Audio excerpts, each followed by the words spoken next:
seorang pakar Timur Tengah, Yon Mahmudi, dalam podcast dengan Tribun News pada Jumat 27 Juni 2025, menyatakan bahwa Iran menang dalam operasi True Promise 3 ke Israel. Hal ini lantaran Iran memiliki keunggulan strategis dalam konflik yang berlangsung selama 12 hari tersebut. Menurutnya, Israel kewalahan menghadapi gempuran rudal dari Iran dan kecolongan pertahanan secara signifikan.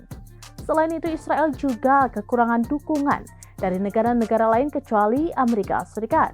Sementara di sisi lain, Iran menerima dukungan yang lebih luas, baik dari negara-negara besar di Timur Tengah maupun dari berbagai belahan dunia.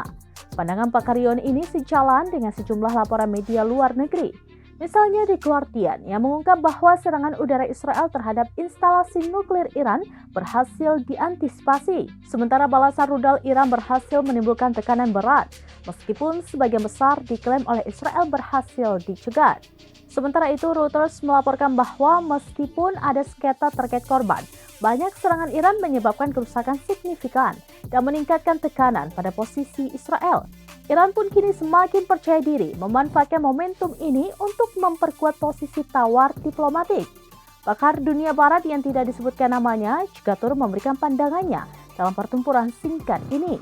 Ia menilai Iran mampu menunjukkan kemampuan ofensif yang efektif hingga memanfaatkan dukungan luas dan kelemahan pertahanan Israel.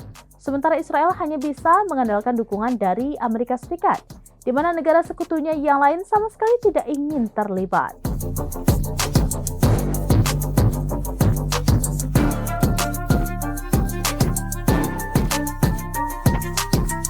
Demikian informasi terkini Syederalun, saksikan terus beragam informasi lainnya. Jangan lupa like dan share seluruh akun serampinews.com.